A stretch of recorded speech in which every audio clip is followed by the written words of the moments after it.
Hello, I'm Dr. Vanita Rattan, a medically qualified doctor and a cosmetic formulator specifically for skin of color. Today's video, thousands of you have requested, and it's the best and worst anti-aging and anti-pigmentation serums on NYKAA. Oh my god, this does not really work that well for me. Helps reduce fine line wrinkles and improve skin texture. Another great retinol for beginners. I give this an 8.5 out of 10. I have been using this for over 2 months now and I've definitely seen a difference. This is a medical ST bestie for those who are breaking out and dry, and yes, it is under $10.99. But it is one that I would recommend. For me, overall, it's a no. Very clever, I love it, well done. Which I really don't like. It's not terrible, it's more raw actives. And actually, I do like this. If you're new here, welcome. This is a non-sponsored channel. I don't accept payment from anybody ever. That's really important because you need to know where you can come and get evidence-based information. And so if you haven't subscribed, please do. Subscribe and hit that notification bell because I'm in the comment section for 1 hour at the launch of every YouTube video. So make sure you come and ask me your skincare questions here, but also on Instagram too. But let's go through these, starting off with the 0.3%. Now, 0.3% retinol is the maximum that's allowed in the UK and EU for a reason. It's actually, when I did my clinical studies 15 years ago on skin of color, 0.3% was the percent at which there were no burns. After this, burns and irritation started to happen. And as you know, I've got very high standards when it comes to 0% burns. We cannot afford to burn our skin. And if you think across my YouTube, Instagram, TikTok channels, we have 500,000 people watching daily. If I had even 1% of burns, that would be tens of thousands of people who are burning daily. And I can't afford that because skin of color is not just the burn I'm worried about, it's the hyperpigmentation. So even when I formulated our retinol for you, it was the same situation where we basically had to make sure that everything was less than 0.3%. So in here, I put in 0.2% retinol plus retinaldehyde. So retinaldehyde is what works 10 times faster than retinol with zero irritation. There are not many brands actually in the world using retinaldehyde because it's so expensive, but it has 0% irritation. And that's the key for us, is even retinol is irritating. Even when it's encapsulated, it can be irritating. Retinaldehyde, on the other hand, far more expensive, but 0% irritation. I'm glad that they got the percentage right on this particular product. This is a NAFE-safe product, no denatured alcohol, no fragrance, no essential oils. However, the mistake that they have made for both this one and this one, which is 0.6%, which is the wrong percentage, is the packaging. Because don't forget that retinol is also an antioxidant. It also oxidizes in oxygen. And so for that reason, you do not want it in pipette packaging. You want it in an airless pump. And actually, I think they did a very good job on the last vitamin A that they made, which was this one. So this is the gram-active retinoid 2%. And in here, ta-da! Airless packaging. So I'll show you what this one looks like. It's coming out quite white, actually. So this is 2% gram-active retinoid. This is airless pump. It's a new form of vitamin A. It's actually good for more sensitive skin. It doesn't have as much data behind it as retinol, of course. Retinol's been around for a lot longer. But it is one that I would recommend, probably over the other two because of the packaging. Yeah, I think they did a really good job with this product. So this one is Dr. V approved. Moving on to the next product is retinol and peptide serum. So this is 0.2% retinol plus 1% peptide. Don't forget, retinol is an antioxidant, so it oxidizes in oxygen. So here the packaging is wrong. You really want this in airless packaging. In addition, you want to use it in combination with other antioxidants in order to stabilize it. Had they have done that, I would have recommended this product. I do like the percentage retinol and I do like the fact they've combined it with peptide. So it's almost there. If we change the packaging on that product and maybe add in one more antioxidant, it would be better. Moving on to the next product is the pomegranate plus 0.9% retinol serum. Have a look at the website and take a look at the before and after photos because I'm not going to say anything more. I just want you to go and have a look. And then on top of that, they've got polyvinyl alcohol in the product, which ages the skin. It's a film former, So you see it a lot in this peel-off masks. It leads to generation of free radicals in the skin, which damages collagen. So it's just not worth using anything with polyvinyl alcohol in it. You see it a lot also in under-eye creams where they give you that instant film. But again, I would avoid. Moving on to Pilgrim Retinol Hyaluronic Acid. Okay, so very good again with the cellophane. What's it say? Hydrates, lifts, retinol, hyaluronic acid, lift and firm with pomegranate. This is clever QR code actually. Oh, here we go again. I mean, it's beautiful artwork. They did try with the, the color of the actual jar. It's coming out a bit sort of gloopy. Smells not bad. All right, let's have a look. Now let's see what's in Pilgrim Retinol. So this is your water, then your solvent, which is a propanediol. That's why it's coming out so gloopy. The fifth ingredient in here is sodium ascorbate phosphate, your vitamin C, which I love. It's good that they've done that. It's just the packaging is wrong for the vitamin C. Then they put in hyaluronic acid. The positives here are their anti-inflammatories. So they've put in allantoin and panthenol. And that's actually one thing when it comes to Korean skincare is they are excellent when it comes to trying to protect the skin barrier and to have very hydrating ingredients and anti-inflammatory ingredients. So that's why this is happening over here versus the other products we've looked at today. The negatives in here is the fragrance and the packaging. So as much as they kind of got some bits right, for me overall it's a no. Moving on to Olay Retinol 24. Olay've done really well. I'm surprised actually. They've done really well, not just in the West, but in India as well. It's one of those brands that I think got in there early and sort of became household name.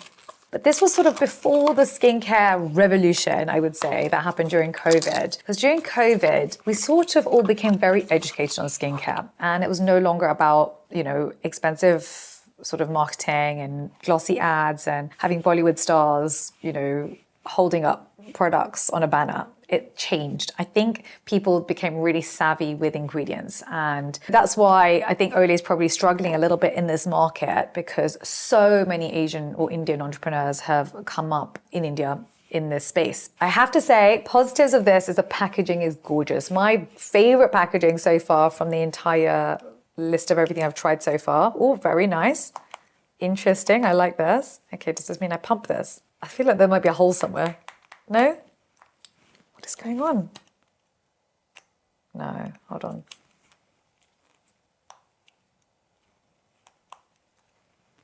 Oh, no, is it like this? No. I'm so confused. Oh! Oh my goodness! What? Did anyone else make that mistake? Look for the hole. Usually you do this and like something comes out, but oh, so you do this and then you turn it and then look, it's so clever. I love it. It's a suction pump. Very clever. I love it. Well done. But the only downside with this again is obviously like the whole airless situation. Very beautiful packaging, heavy packaging and bespoke packaging. So I have to give them their dues for this. But let's go through what's actually in here. So I've got put in water, and then dimethicone, which is your silicones, which is why you're probably going to get a very luxury type feeling off of this. Yeah, you can see. Yeah, so you see that sort of almost like, it gives it this beautiful kind of translucent texture. That's why we use silicone so much. It's got glycerin as the third ingredient. Then it's got starch. Very interesting. Starch is an absorbent. So it's odd that they put that in with retinol, which tends to dry the skin already. Then they put in retinol, but we have no idea what the percentage is. Then they put in retinol propionate, which is a stable form of vitamin A. And it actually has a longer half-life than retinol, which is excellent. But we don't know what the percentages. So this is one of these pre-COVID products where they didn't care about telling us about percentages before really the whole community became very educated on this. The positives of this product is that they put in niacinamide and peptides, which is excellent and it's fragrance free, but they put in Laureth 4, which is 5 out of 5 on the comedogenic scale and 5 out of 5 on the irritancy scale, which is again very odd because why would you do that with retinol? They also put in DMDM hydrotoin, which is a formaldehyde releasing preservative, which I really don't like for anyone actually. I have no idea why they chose this one. So actually overall, I'm not loving this formula, but you can see why it's doing well. You know, the packaging is beautiful and they've got expensive ads. Starting off with Plum. This is such a famous brand in India, actually. So many people have asked me to review this product. It does have a safety seal. Just give me 1 second. Oh, this is strong packaging. Okay, so it's got bakuchiol and retinol at 1%. Oh no, it's high. Oh, interesting. Is it leaking? Oh no. Oh dear, oh dear. Oh, that's not good. Can you see? It looks like glass as well. Yeah, that might be a problem. The product is already out, which is not good. Okay, let's see what it looks like. Okay, so let me open this up. Yeah, this is not airless packaging, it's a straw. It smells not bad, actually.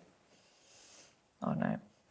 It's not terrible. It's more raw actives. All right, let's see what's in here. So in here, the first ingredient is water, which makes sense. So with all your formulas, you're going to see aqua as the first ingredient because that's your solvent. It's a universal solvent of water-soluble ingredients. But you tend to find that retinols are never clear because they are fat-soluble. This means that it becomes an emulsion. And when it's an emulsion, it becomes like a yellow color or a white color. It's not clear anymore. So that's the difference between when you see a serum that's clear, those are water-soluble actives, versus a serum which is a bit yellowy because they're fat-soluble. So in here, we've got water, aloe, so that's good. It's your anti-inflammatory. It's got humectants, so those are your water magnets, which is very important with retinol. You get increased cell turnover, which dries the skin out. So actually you want humectants. It's got emollients in it, which I love, so that will condition the skin. The 7th ingredient in here is retinol palmitate, which is vitamin A. So it's not retinol in here. And they've written here, retinol serum 1%. They've written in here, retinol serum 1%. Hold on, is the packaging different? Retinol palmitate. So they've got retinol palmitate. 1, 2, 3, 4, 5th, 6th, 7th ingredient in here is retinol palmitate. Yes, that's the same as their website. And there is no retinol in this product. This is terrible. This would be actually illegal in the UK to do this. This is false advertising. You cannot write 1% of an ingredient and not put the ingredient in the product itself. So I don't really know how they're getting away with this, and I don't know why no one's picked up on this. This is Plum. I think it's good if you guys want to email me and let me know what's going on here because this is really terrible. And retinol palmitate is the weakest form of vitamin A. I love retinol palmitate as a co-vitamin A, but it's the least powerful form of vitamin A. And you absolutely cannot write 1% retinol serum when there's no retinol in the product. So this is one to avoid, and I'm very disappointed in that, but hopefully the rest of the products will be better than that. Moving on to Foxtail, 599 rupees. I do like that they always put cellophane on. I've just filmed their vitamin C on NYKAA, and they did the same thing actually. So make sure you go and watch that video if you haven't, because that was a very interesting video. Let's see what they've done here. Call it Retinol Night Serum, 0.15% retinol. Okay, so it's a good percentage. Ooh, very good. Foxtail with the packaging. I don't know, it's dusty, but beautiful packaging, very Instagrammable, but more importantly, airless packaging. So well done. And this is the thing, guys, because a lot of the cosmetic formulators from all these brands do follow this channel. If you can imagine how many different types of packaging I'm showing you, and a lot of them are pipettes, they tend to just sort of look the same, and you want to look different actually on social media. And airless pumps do a great job of that because actually you can change the color of the entire packaging. So not only is it you're going to get better results from your customers, but actually you probably make better sales as well. Oh, here we go again. This is the only downside is this. Give it a second, it catches. It's the same issue I had in my vitamin C video. I think it was like, how long? Like 3 minutes. So I did this. It's gonna come any second now. Oh my dear Lord. Gosh. I can't even complain. Same thing happens with my products because it's airless pumps. This is insane, actually. Goodness me, what is going on here? It's going to give you arthritis, guys. I don't know about your skin, but your joints are going to be in pain. I can't. This is crazy. Checking now, guys. Has to be a product. It is. It's just not pumping out. There is product. Oh my Lord. Okay, look, I'm just going to show you how it is now. We've got more videos to film. I can't sit here all day, Foxtail. That's what it looks like. Okay, so it's okay smell. It's raw ingredients. All right, let's see what's in here. Airless packaging, which is good. 599 rupees, so good price. 0.15% retinol, very happy with that percentage. Very simple formula. There's actually no other actives in here. The negatives are the inky list is wrong. Have a quick look at this, guys. Can you see the word and? All those ands in the inky list. Whenever you see ands like this on an ingredients list, it's wrong. Let me explain it. The inky list is in descending order. So imagine, for example, you're going to make a vegetable biryani dish, okay? And I tell you to write the inky list of the vegetable biryani dish. If you're going to write a cooking recipe, you would write the vegetables and the rice, and that's what was in it. But if you're going to write the inky list of it, you would then have to calculate how many grams of protein in each vegetable and how much was put in, how many grams of fat in each vegetable and the rice, and calculate that together. You would add up how many grams of carbohydrate in every single vegetable and the rice. And then what you do is you add up all the fats together, that would be how much fat in that dish. You would add up the protein and you would add up the carbohydrates. And then you would list that in descending order. That would then be the inky list, right? That's the composition of that dish. It's not a recipe, it's a composition. What they've done here is they've basically given you a recipe. This is incorrect because now you don't actually know if they've gone over, like for example, how much fats was in the product over the legal amount. You won't know unless you actually add it up. And that's a red flag, because what that shows is if you can't actually write an ingredients list, how am I supposed to trust what's in the product? You know, it's a signaling mechanism. It's a little bit like if you don't have good packaging, how can I trust what's inside the product? And this is one of the signals, especially when it comes to skincare. You have to get it right. You have to get the ingredients list right, because otherwise the consumer doesn't know what they're buying and you actually lose credibility. So that's a problem. Foxtail, fix all of your inky lists. Moving on to the ordinary. This is 0.5% retinol in squalane. Okay, this is the OG brand. This is the brand that everyone tries to replicate. This is but the problem is, when everyone tries to replicate a brand, they replicate the good and the bad. So for example, here we've got lovely minimalist company, love the brand, but they obviously, just taken a lot of inspiration from The Ordinary. So that would include their formulas, but also the bad bit, which is their packaging, which is obviously very, very similar. If I put the two together, I think you'd struggle to see. Is that 0.3? That's 0.5. So they are very similar. They've gone slightly dark on the glass and on the pipette, but pretty much very similar. What I would say is the downside here is the packaging. It is nail safe. Even looks very similar, comes out the same, blends the same into the skin. However, this is 0.5%, so this actually would now not be allowed in the UK and EU. 0.3% is going to be the max, so they are going to have to reformulate this product. Again, not in airless pump, we just don't know how effective it is. So for me, it's a no for skin of colour. Moving on to the Derma Co. As you know, I don't ever review this brand. I've literally just started very, very recently. And the reason is that I've collaborated with them on our new range. If it weren't for them, I would not have been allowed or been able, not allowed, but been able to serve my India family. They really were amazing. They held my hand the whole time. We're working, across the continents, and I love the whole family over there. They really looked after me when I went out there, when we launched. So it's almost like saying someone that you love and then you have to critique them online is a very difficult thing for me to do. And the only reason I'm doing this is because you guys, thousands of you, requested it. And you all know that I work with the Derma Co and I absolutely love them. Well done. Airless packaging. I'm loving, so far loving. But I'm going to do my best to be as critical as possible, and probably have to be more critical with the Derma Co, to be honest, because it's not fair on you guys. But well done on this. Let's get to that point. Let's see what it looks like. I actually haven't even tested this myself yet. Here we go with the airless pump situation. I am going to have to judge harshly now on this, because actually this is the same situation as Foxtail. I can't tell Foxtail off too much now, can I? It's coming. I can feel it. Something's happening. Okay, so just to...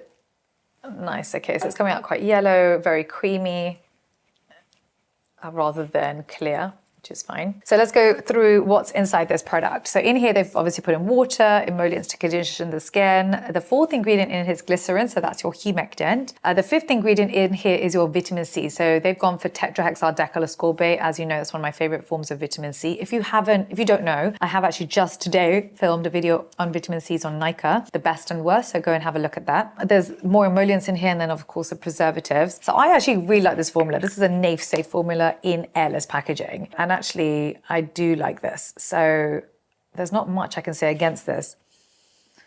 The smell is smell of raw ingredients. It's not a great smell, but it's NAFE safe. So yeah, I'm impressed, Derma Co. Excellent. And I'm actually really critical. And I didn't want to actually review this brand, but I'm impressed. So well done.